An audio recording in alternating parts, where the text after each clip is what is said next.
Hi friends, welcome to our channel. ఇప్పుడు మనం discuss చేయబోయే నెక్స్ట్ లెసన్ ఫ్యాక్టరీలో ఉత్పత్తి కాగితపు పరిశ్రమ. 9th లెసన్ 7th క్లాస్లో కొన్ని చిన్న చిన్న పనిముట్లను ఉపయోగించి ఇళ్లలోనే చేతి పనితో వస్తువులను తయారు చేస్తారు.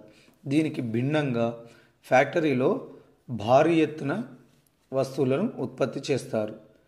ఈ ఫ్యాక్టరీలో యంత్రాలను ఉపయోగిస్తూ అనేక మంది కార్మికులు పనిచేస్తారు.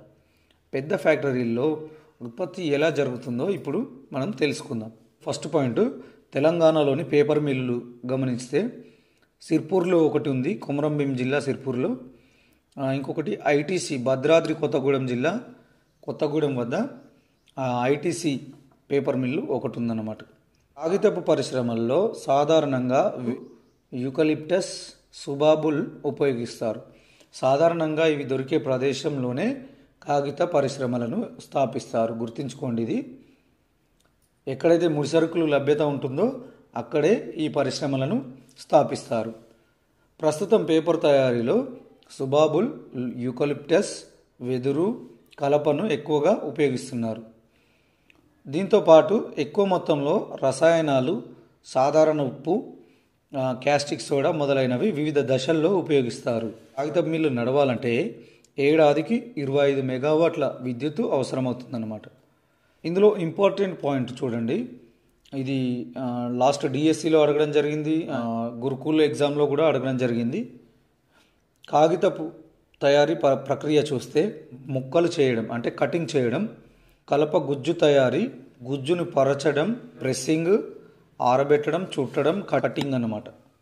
ఇక్కడ ఇవి ఇంపార్టెంట్ అన్నట్టు. ఈ ప్రాసెస్ అంటే వరుస క్రమం అడుగుతారు. కటింగ్ అండ్ గుజ్జు తయారు చేయడం, గుజ్జును పరచడం, ప్రెస్సింగ్, ఆరబెట్టడం, చుట్టడం, కటింగ్, ఇవి ఇంపార్టెంట్. చూడండి, ఇది ఒక కృత్యం లాగానే ఉంది. చూడండి, కలపను పరిశ్రమలోకి తీసుకొస్తారు. కలపను చిన్న చిన్న ముక్కలుగా కట్ చేస్తారు. కలపను గుజ్జుగా మారుస్తారు. కలప గుజ్జుగా మారుస్తారు. ద్రవరూపపు గుజ్జును శుభ్రపరిచి రంగులు కలుపుతారు. దీనికి మనకు పేపర్ అనేది వివిధ రంగుల్లో వస్తుంది, మనకు ఐడియా ఉంది కదా. దానికి ఏ రంగులో మనకు కావాలి పేపర్ అనేది, దానికి రంగులు కలుపుతారు. తర్వాత దీన్ని పరుస్తారు, బెల్ట్ పైన కన్వేయర్ మీద పరుస్తారు. పరిచినాక దాన్ని ప్రెస్సింగ్ చేస్తారు, రోలింగ్ చేసి శుభ్రం చేస్తారు. తర్వాత కటింగ్ చేస్తారు లాస్ట్కు. ఇది ప్రాసెస్ అన్నమాట.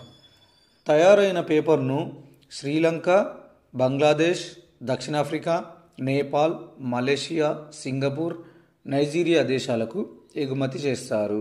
కలప తయారీ పరిశ్రమలో కార్మికుడు కానీ వారి యొక్క కుటుంబ సభ్యులు కానీ అనారోగ్యానికి గురైనప్పుడు కార్మిక రాజ్య బీమా ESIC employees state insurance corporation ద్వారా వైద్య సహాయం పొందవచ్చు. 10th పాయింట్ చూడండి, ప్రపంచ పటంలో ఈ క్రింది దేశాలను గుర్తించండి అన్నారు. శ్రీలంక, సింగపూర్, నైజీరియా, దక్షిణాఫ్రికా, నేపాల్. ఈ దేశాలకు ఈ పేపర్ ఎగుమతి అవుతుంది కాబట్టి ఇలా అడగడం జరిగింది. వీటిని కూడా గుర్తించే ప్రయత్నం చేయండి. మ్యాప్స్ అనేవి ఖచ్చితంగా రికగ్నైజ్ చేసే విధంగా మనం ఉండాలి. ప్రతి లెసన్లో ఏ దేశాలు అడుగుతారో వాటిని గుర్తుంచుకోవాలి. ఇది ఫ్రెండ్స్ ఈ లెసన్. మరొక లెసన్తో మళ్ళీ మీ ముందుకు వస్తాను. Thank you friends.